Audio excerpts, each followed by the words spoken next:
président du club haltérophilie du Tampon.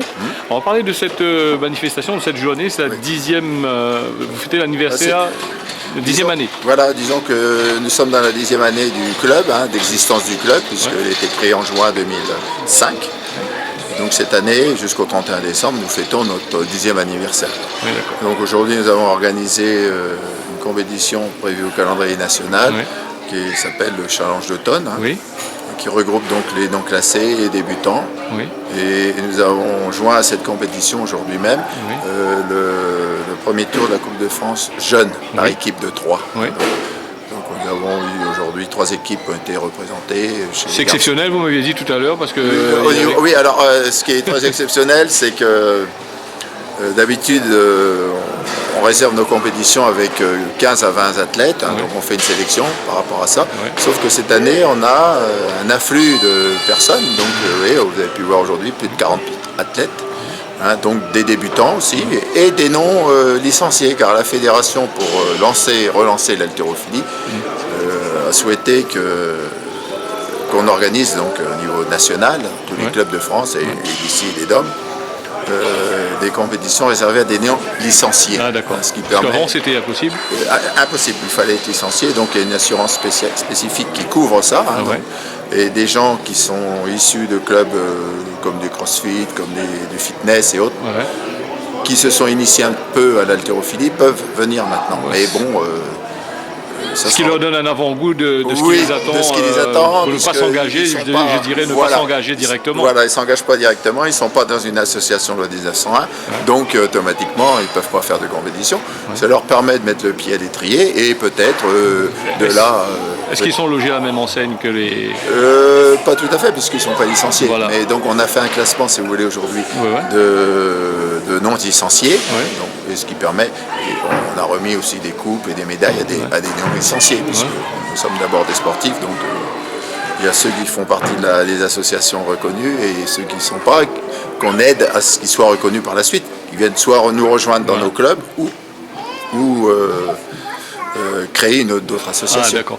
Ce qui veut dire que l'haltérophilie recommence à bien marcher. Oui, avant ça stagnait un petit peu, les clubs, il n'y a pas beaucoup non plus. Voilà, il n'y a pas beaucoup. Alors il faut savoir que depuis maintenant le 1er septembre, nous gérons que l'haltérophilie au niveau national et au niveau départemental et régional, puisque avant nous avions la force athlétique chez nous.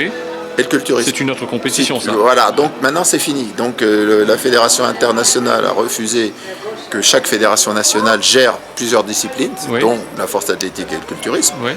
Donc c'était ça où là on était suspendu, donc il fallait se séparer là vous faites que de l'haltérophilie, discipline olympique.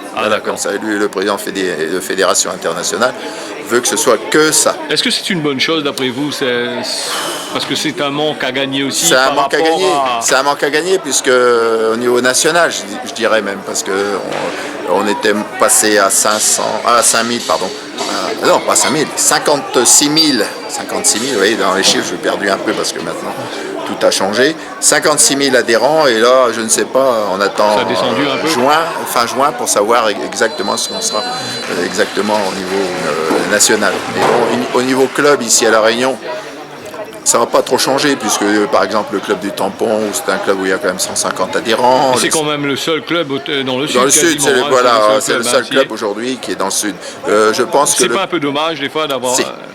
Très dommage, parce que nous on aimerait bien qu'il y ait Saint-Pierre, comme c'était dans le temps. Il y avait un club à Saint-Pierre, même 2. Et ils ont disparu, bon, je ne sais pas pourquoi. Et il est possible qu'il y ait un club qui se crée, je crois qu'ils sont en route d'ailleurs, c'est le club de CrossFit 974 de Saint-Pierre. Donc ils vont créer une section dans leur société, puisque c'est une société, c'est du privé. Donc ça ne les empêche pas d'avoir... vous êtes sous association. Nous, c'est associatif, c'est loi 1901. Mais le privé, ça change la donne, c'est plus pareil.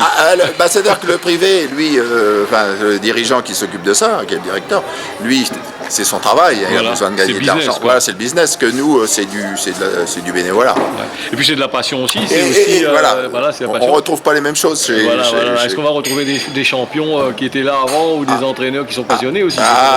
Voilà, exactement. Parce qu'être diplômé, c'est bien. Être diplômé, c'est bien, mais après, il faut mettre la pratique, c'est autre chose. La pratique, c'est autre chose, puis la La disponibilité. Voilà, ça c'est les verts blancs, qui attaquent là, je vois. Ouais. Et voilà, donc la disponibilité, puis c'est comme vous dites, la passion. Hein, la passion de passionné de quelque chose, sinon ça marche pas. Et pour vous, cette journée, comment elle a été pour nous, c'est une grande satisfaisante, très satisfaisante, puisqu'on a eu de très bons résultats chez les jeunes. Puis la preuve, l'équipe cadette qui a participé du tampon finit deuxième, donc première l'équipe de Saint-Paul, bon, c'est très bien, puisque Saint-Paul est quand même une bonne constitution au niveau club, hein, c'est quand même un club qui existe depuis plus de 40 ans, 45 ans, mais nous on n'a que 10 ans, hein, donc en 10 ans, on est quand même le plus grand club. Mais il y a quand même des champions qui sont sortis de ça. Oui, d'ici même déjà, on a déjà eu plusieurs champions de France cadets, hein, et minimes, hein, ici au tampon, malgré qu'on n'a que 10 ans d'existence. Hein, donc. Voilà, monsieur Abira, merci, président du club haltérophilie du tampon. On va essayer de faire en sorte de vous suivre un peu. D'accord. Et puis de faire profiter un peu les gens des images. C'est très, très bien de nous aider dans ce sens-là, parce qu'il est vrai qu'en haltérophilie, on ne voit pas très souvent. Hein. Sur les images que sur les écrans. Sauf quand il y a des grosses compétitions. Voilà, mais il faut que ce soit des grosses comme là actuellement, nous sommes dans les championnats du monde à Houston, aux États-Unis en ce moment là, donc là on voit sur Eurosport, tel qu'on veut, mais c'est Eurosport, mais sur les chaînes normales.